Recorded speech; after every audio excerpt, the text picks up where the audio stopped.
तो चलिए आज बात करते हैं एक ऐसे टॉपिक पर जो हम सबसे मतलब भारत के हर एक नागरिक से जुड़ा हुआ है। ये है देश की नेशनल हेल्थ पॉलिसी। अब ये कोई मामूली सरकारी दस्तावेज नहीं है, बल्कि ये देश के 1 अरब से ज्यादा लोगों की सेहत का भविष्य तय करने वाला एक पूरा का पूरा रोड मैप है। आइए इसे थोड़ा और करीब से समझते हैं। तो सबसे पहला और सबसे बड़ा सवाल यही है। जरा सोचिए, 1 अरब से ज्यादा लोगों के लिए हेल्थ केयर प्लान करना ये कितना बड़ा, कितना कॉम्प्लेक्स काम होगा, है ना? ये सिर्फ एक सवाल नहीं, बल्कि भारत के पॉलिसी मेकर्स के लिए सबसे बड़े चैलेंजेस में से एक है। अच्छा, इस पूरे टॉपिक को समझने के लिए हमने इसे 5 हिस्सों में बांटा है। सबसे पहले हम भारत की हेल्थ पॉलिसी के सफर पर एक नजर डालेंगे। फिर 2017 की पॉलिसी में ऐसा क्या खास है वो देखेंगे। उसके बाद इसके टारगेट्स क्या हैं, मतलब नंबर्स क्या कहते हैं, वो समझेंगे। फिर बड़ी बीमारियों से लड़ने का क्या प्लान है, और आखिर में वो सबसे जरूरी सवाल, इन सब के लिए पैसा कहाँ से आएगा। तो शुरू करते हैं भारत की हेल्थ जर्नी से, क्योंकि देखिए किसी भी पॉलिसी को ठीक से समझने के लिए ये जानना बहुत जरूरी होता है कि हम यहाँ तक पहुंचे कैसे। ये जो टाइमलाइन है, ये भारत के पब्लिक हेल्थ की पूरी कहानी बताती है। इसकी शुरुआत आज़ादी से भी पहले 1943 में भोरे कमेटी से हुई थी, जिसने इसकी नींव रखी।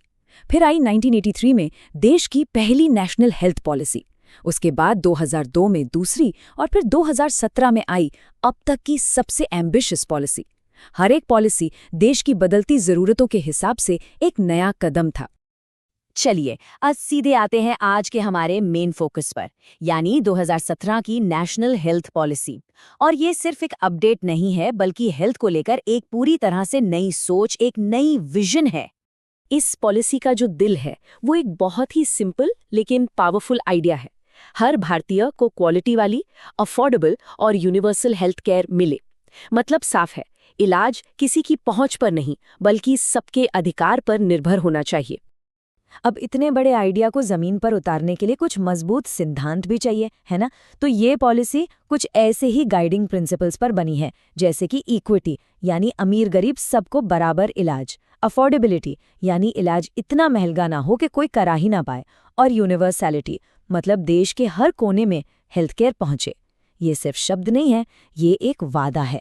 और ये देखिए, ये जो हैंड रिटन नोट्स हैं, ये सीधे हमारे सोर्स मटेरियल से लिए गए हैं। इसमें 2017 की पॉलिसी के जो कोर प्रिंसिपल्स और लक्ष्य हैं वो साफ साफ लिखे हुए हैं। ये दिखाता है कि ये पूरा विश्लेषण असल दस्तावेज पर आधारित है। अच्छा, बड़े बड़े विचार तो हो गए, लेकिन असली सवाल ये है कि इन्हें हकीकत में कैसे बदला जाएगा। तो 2017 की पॉलिसी की सबसे खास बात यही है कि इसमें सिर्फ वादे नहीं, बल्कि ठोस, नापे जा सकने वाले लक्ष्य भी हैं। पहला बड़ा टारगेट है लाइफ एक्सपेक्टेंसी, यानी जीवन प्रत्याशा। लक्ष्य है 2025 तक औसत भारतीय की उम्र को 67.5 साल से बढ़ाकर 70 साल करना। अब ये सिर्फ 2.5 साल का फर्क नहीं है, ये बेहतर सेहत और लंबी जिंदगी का एक सीधा सीधा वादा है। अगला टारगेट है टोटल फर्टिलिटी रेट यानी TFR, जिसे 2025 तक 2.1 पर लाना है। आसान भाषा में कहें तो ये वो मैजिक नंबर है जहां देश की आबादी स्थिर हो जाती है, मतलब ना बहुत तेजी से बढ़ती है ना घटती है। और अब कुछ सबसे जरूरी टारगेट्स पर नजर डालते हैं। बच्चों की मृत्यु दर को कम करना। जैसा कि आप देख सकते हैं, लक्ष्य बहुत एम्बिशियस हैं, जैसे नियोनेटल मोर्टेलिटी रेट को हर 1000 जन पर 28 से घटाकर 16 पर लाना, और अंडर 5 मोर्टेलिटी रेट को 35 से 23 पर लाना। इन नंबर्स को हासिल करना हमारे हेल्थ केयर सिस्टम के लिए एक बहुत बड़ा टेस्ट होगा। टारगेट्स के बाद अब बात करते हैं कुछ बड़ी बीमारियों से लड़ने की, जिसके लिए एक बहुत ही क्लियर टाइमलाइन तय की गई है। तो बीमारियों के खिलाफ जंग का रोडमैप कुछ ऐसा है। 2017 से काला आजार और फाइलेरिया को खत्म करने का मिशन शुरू हुआ।